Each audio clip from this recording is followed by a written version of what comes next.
Hello, welcome to my video. Today we're going to talk about the story of Nagasaki, the last atomic bomb dropped in the war. So if you're ready, let's go to the video. This video is based on a narration by Alex Wellerstein of the New Yorker magazine. Today marks the 79th anniversary of the dropping of the atomic bomb on Nagasaki, Japan. The U.S. Air Force's bomb, nicknamed Fat Man, killed at least 70,000 people and triggered Japan's decision to surrender. At 3:47 a.m. on August 9, 1945, a U.S. Air Force B-29 bomber Boxcar took off from the island of Tinian and began its mission to drop a second atomic bomb, dubbed Centerboard 2, on a Japanese city. But things went wrong even before the mission began. The takeoff was constantly delayed because the plane was experiencing fuel pump problems. Just the day before, 4 B-29 bombers had crashed due to technical problems on takeoff, and huge fires had broken out because the fuel tanks were full. By the time we saw the plane take off, we were all 10 years older, a U.S. engineer working at Tinian Circumflex Air Base recalled. But the Boxcar finally took off without a hitch. All of the Boxcar bomber's armor and ammunition had been removed, so it could carry the 5-ton atomic bomb. Exactly 13 minutes after takeoff, the plane's crew replaced the green wires on the bomb, nicknamed Fat Man, with red wires. Fat Man was now ready for use. While the atomic bomb dropped on Hiroshima, Little Boy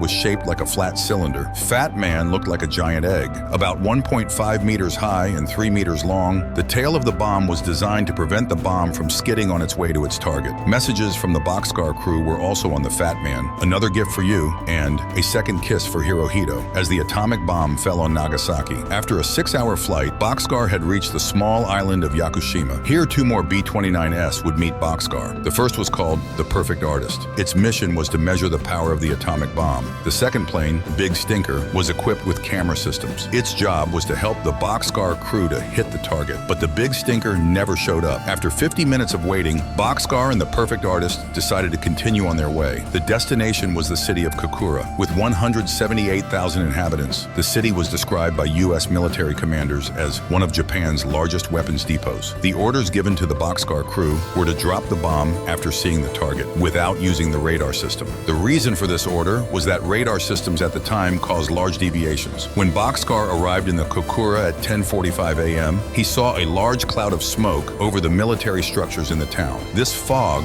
the cause of which is still unclear, made it almost impossible to hit targets in Kokura. To date, there are 3 theories about the fog cloud: wind reversal and lifting of dust clouds, U.S. bombardment of the neighboring city of Yawata engineers at Kokura power plant, deliberately spraying smoke to mask the city. Whatever the reason, the Fat Man could not be dropped on Kokura because of the fog. After about 45 minutes over the city, the crew decided to move on to the secondary target, Nagasaki. Nagasaki had been listed as one of 17 possible atomic bomb targets in plans drawn up in April 1945, but the city was removed from the list in May. Although Nagasaki had a large harbor and facilities to manufacture torpedoes for the Japanese Navy, the city was also home to a camp for U.S. prisoners of war. Nagasaki, located in a mountainous region, was also a challenging military target. While Kokura and Hiroshima were cities on relatively flat plateaus, Nagasaki was at the bottom of a deep valley. Other possible U.S. military targets included Kyoto and Yokohama. However, the bombing of Yokohama resulted in the city being removed from the list of possible atomic bomb targets. American commanders preferred cities that had not been bombed before to see the full effects of the atomic bomb.